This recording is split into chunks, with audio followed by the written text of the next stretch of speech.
അഗ്നി ശരിക്കും പറഞ്ഞാൽ ഒരു തരം പുനർജന്മ തരണത്. അഗ്നിയിൽ കൂടെയാണ് പുനർജനിക്കണത്. ഈവൻ ബോഡി കത്തിച്ചിട്ട് പോലും ചെയ്യുന്നത് അതാണ്, പുനർജന്മത്തിലുള്ള വഴിയൊരുക്കുകയാണ് ചെയ്യണത്. കാരണം ഉപയോഗശൂന്യമായ ഒരു ശരീരം വിട്ട് ആത്മാവ് അടുത്തൊരു ശരീരത്തിൽ പ്രവേശിക്കണമെങ്കിൽ ഈ ശരീരമായിട്ടുള്ള സകല ബന്ധനങ്ങളെയും അത് അവസാനിപ്പിച്ചു കൊടുക്കണം. അതിന് അഗ്നി സഹായിക്കും. അവിടെ അഗ്നി സഹായിക്കുന്നുണ്ട്, മനസ്സിലായില്ലേ?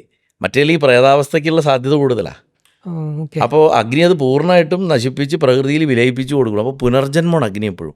അഗ്നി ചെയ്യണം എന്താ വെച്ചാൽ ഒരു എക്സിസ്റ്റിംഗ് ആയിട്ട് ഇപ്പം ചീഞ്ഞളിഞ്ഞു സ്റ്റെയിലായി ഒരു സിസ്റ്റം ഉണ്ടെങ്കിൽ അഗ്നി തൊട്ട് കഴിഞ്ഞാൽ അത് മുഴുവൻ റീഓർഡർ ആയിട്ട് പുതിയൊരു ഓർഡർ ഉണ്ടാവും. നോക്കിയിട്ടുണ്ടോ? കാരണം എന്താ അഗ്നിയുടെ അടിസ്ഥാനം എന്താ? മോഡേൺ കെമിസ്ട്രിയിൽ ഒരു കെമിക്കൽ റിയാക്ഷൻ, ഓക്സിഡേഷനാണ്. അതല്ലേ അഗ്നി? ഓക്സിഡേഷൻ്റെ ഒരു ഹൈറ്റൻ്റെ അവസ്ഥയാണ് അഗ്നി എന്ന് നമുക്ക് പറയാം. കത്തുകയാണ്. അത് ഓക്സിജൻ ഇല്ലാത്ത സിറ്റുവേഷനിൽ ഇപ്പോൾ ഫിഷൻ പോലെ ഹീറ്റ് എവിടെയൊക്കെ ജനറേറ്റ് ചെയ്യപ്പെടുന്നുണ്ട് അവിടെയൊക്കെ അഗ്നിസ്വഭാവമുണ്ട്. ട്രാൻസ്ഫോർമേഷൻ സംഭവിക്കും. ഇപ്പോൾ സൂര്യൻ ഒരു എക്സാമ്പിൾ.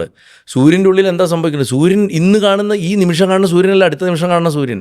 നമുക്ക് ദൂരത്ത് നോക്കുമ്പോൾ എന്തോ കത്തിച്ചൊലിക്കുന്ന ഒരു ഗോളായിട്ട് മാറിക്കൊണ്ടേയിരിക്കുകയാണ്.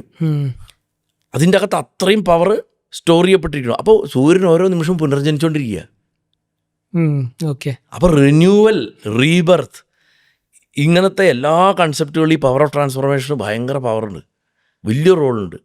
അതുകൊണ്ട് ആ പവർ ഓഫ് ട്രാൻസ്ഫോർമേഷൻ കൊണ്ടുള്ള ഗുണം എന്താ? A new order is created.